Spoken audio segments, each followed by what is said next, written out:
Hare Krishna, and we're back with Kṛṣṇa, the Reservoir of Pleasure, by His Divine Grace, Srila A.C. Bhaktivedanta Swami Prabhupada. Page number 6. Because the Bhagavad Gita is spoken on the battlefield of Kurukshetra, some people have asked what we have to do with the battlefield. We have nothing to do with the battlefield, with any battlefield. We are after knowledge of the spiritual sphere. Then why should we bother about this battlefield? Because Kṛṣṇa is on the battlefield, and therefore the whole battlefield has become Kṛṣṇaized. Just as when an electric current is passed into some metal, the whole metal becomes surcharged with electricity. So too, when Kṛṣṇa is interested in some matter, that matter becomes Kṛṣṇaized. Otherwise, there would have been no need of discussing the battlefield of Kurukshetra. That is His omnipotence. The omnipotence is also described in Srimad Bhagavatam. There are many Kṛṣṇa kathas. The Vedic literature is full of them. Vedas mean that they are Kṛṣṇa kathas. Scripture, including the Vedas, may appear to be different, but they are all meant for Kṛṣṇa katha. If we simply hear these topics of Kṛṣṇa, then what will be the result? It is pure transcendental vibration, and the result will be spiritual consciousness. We have accumulated many inauspicious things within our hearts due to our material contamination during the course of many, many births. Not only this birth, but many, many past births as well. So, when we surcharge our hearts with Kṛṣṇa Katha, then the contamination we have accumulated will be washed off. Our hearts will be cleansed of all rubbish. And as soon as all the rubbish is cleared off, we are situated in pure consciousness. It is very difficult to eradicate all the false designations from oneself. For example, I am Indian. It is not very easy to immediately think that I'm not Indian but am pure soul. Similarly, it is not a very easy task for anyone to end his identification with these material bodily designations. But still, if we continue hearing Kṛṣṇa Katha, it will be very easy. Make an experiment. Make an experiment to see how easily you will be able to free yourself from all these designations. Of course, it is not possible to clear out the rubbish from the mind all of a sudden, but we are immediately aware that the influence of the material nature has become slackened. The material nature is working in 3 modes: goodness, passion, and ignorance. Ignorance is hopeless life. Passion is materialistic. One who is influenced by the mode of passion wants this false enjoyment of material existence.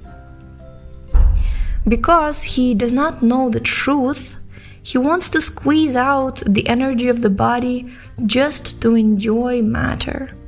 This is called the mode of passion. As for those in the mode of ignorance, they have neither passion nor goodness. They are in the deepest darkness of life. Situated in the mode of goodness, we can understand, at least theoretically, what I am, what this world is, what God is, and what our interrelationship is. This is the mode of goodness. By hearing Kṛṣṇa Katha, we will be freed from the stages of ignorance and passion. We will be situated in the mode of goodness. At least we'll have the real knowledge of what we are. Ignorance is like animal's existence.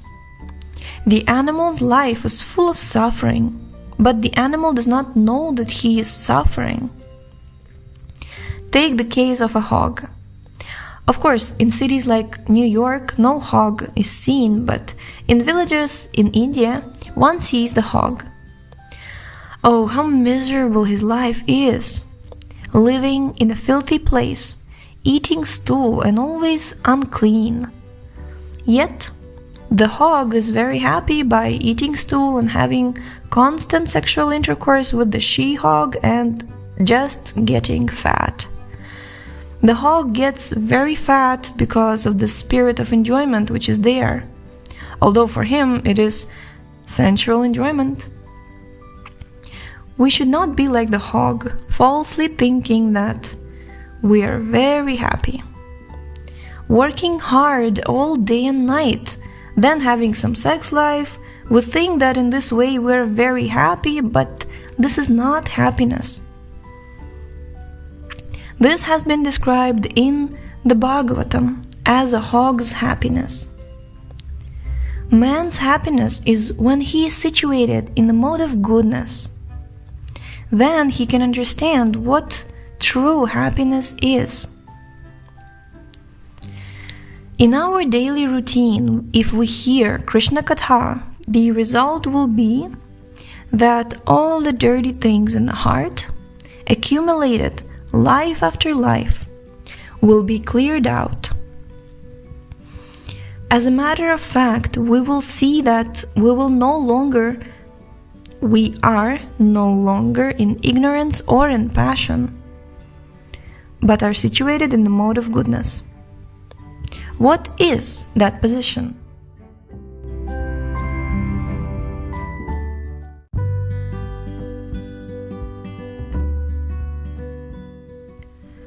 We will find ourselves joyful in every circumstance of life.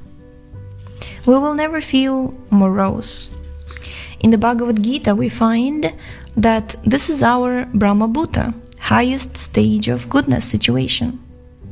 The Vedas teach us that we are not this matter. We are Brahman. Aham Brahmasmi. Lord Shankaracharya preached this gospel to the world. We are not this matter, we are Brahman, spirit.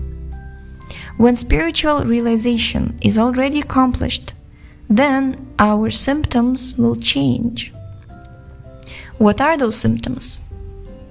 When one is situated in his own spiritual consciousness, then he will have no hankering and no lamentation. Lamentation is for loss, and hankering is for gain. Two diseases characterize this material world. What we do not possess, we hanker after. If I get these things, I'll be happy. I have no money, but if I get $1 million, then I'll be happy. And if we have $1 million and somehow it is lost, we cry, oh, I have lost it. When we hanker for earnings, this is a kind of distress. And when we suffer loss, that is also distress. But if we are situated in Brahma Bhuta, we will neither be distressed nor hanker. We will view everyone and everything equally. Even if we are situated in the midst of fiery tribulation, we will not be disturbed. That is the Brahma Bhuta status. It is in that Brahma Bhuta status that we have to work. So long as we have this material body, we have to work. We cannot stop working, it is not possible. But we have to adopt the tactics of yoga. And in this way, even by doing some ordinary work, which by destiny or circumstances we are put into, there is no harm. Suppose that in one's occupation one must speak a lie, or his business can't go on. Business means, basically, lying is not a very good thing, so one concludes that the business is not based on very moral principles, and one should therefore give it up. In the Bhagavad Gita, however, we find instruction not to give it up. Even if we are put into such circumstances that our livelihood cannot go on without some unfair practice, we should not give it up. But we should try to make it pure. How is it purified? We should not take the fruitive result of our work. That is meant for God. On the material level, we can be pious or impious. Either we are performing some pious activities, or we are performing some impious activities. Or we have a mixture, pious and impious. Lord Kṛṣṇa advises that we should act on the spiritual plane with knowledge of and devotion to the Supreme. What does that knowledge mean? It means that I know I am the part and parcel of the Supreme Consciousness, or that I'm not this body. If I identify myself as an American, as an Indian, or this or that, then I'm on the material plane. We should identify ourselves as neither Americans nor Indians, but as pure consciousness. I am a subordinate consciousness of the Supreme Consciousness. In other words, I am the servant of God. God is the Supreme Consciousness, and I am His servant. For our present understanding, subordinate means servant. We don't ordinarily carry out the work of a servant in relationship to God.